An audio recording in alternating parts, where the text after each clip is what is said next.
সমতল ভূমিতে পাহাড়ি কমলা চাষ করে সফলতার মুখ দেখেছেন নাটোরের কয়েকজন কৃষি উদ্যোক্তা। নানা বাধা পেরিয়ে এক প্রকার চ্যালেঞ্জ নিয়েই কমলা চাষ রোপণ করেছিলেন তারা।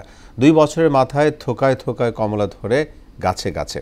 প্রত্যাশার চাইতে ফলন বেশি হয় উত্তরের জেলায় কমলা চাষে অপার সম্ভাবনা দেখছে কৃষি বিভাগ। রাশেদুল ইসলামের প্রতিবেদন, জানাচ্ছেন মাহমুদ হোসেন।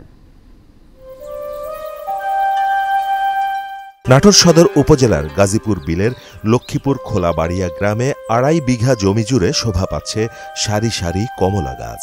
আর সেই গাছগুলোতে থোকায় থোকায় ঝুলছে চায়না অস্ট্রেলিয়ান জাতের কমলা। নাটোরের কৃষি উদ্যোক্তা জাকির আহমেদ উজ্জ্বল, আব্দুল মতিন সহ কয়েকজন মিলে দেখেছেন সফলতার মুখ। অনেকে চাইনিজ বলে এটাকে, কিন্তু এটা আসলে মূলত অস্ট্রেলিয়ান এটা কমলা। ভিতরে লাল, খুব সুন্দর দেখতে এবং খাইতেও খুব সুস্বাদু। আশানুরূপ আমি যতটুকু চাইছিলাম, আল্লাহ মাশাআল্লাহ আমাকে আল্লাহ ততটুকুই দিয়েছে। সুদবিহীন ব্যাংকিং এ আত্মশুদ্ধির পথ এনআরবিসি ব্যাংকের ইসলামিক ব্যাংকিং আল আমিন। প্রতিটি কমলা গাছে গড়ে 2 থেকে 3 মণ ফলন এসেছে। 2.5 বিঘা বাগানে প্রায় খরচ হয়েছে 3 লাখ টাকার মতো, আর বিক্রি হবে প্রায় 10 লাখ টাকা।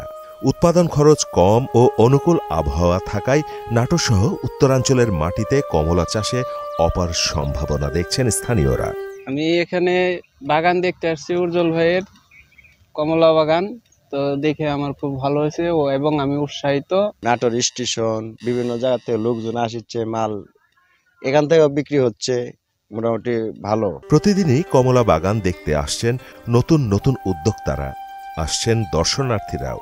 লাভজনক হওয়ায় কমলা চাষে অন্যরাও আগ্রহী হয়ে উঠছেন। সঠিক তদারকির মাধ্যমে সমতলে সম্ভাবনার দুয়ার খুলেছে বলছেন কৃষি বিভাগের কর্মকর্তা।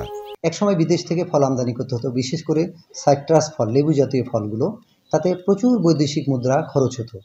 এখন বর্তমানে নাটোর জেলায় বেশ কিছু উপজেলায় এই সমস্ত লেবু জাতীয় ফল উৎপাদন হচ্ছে।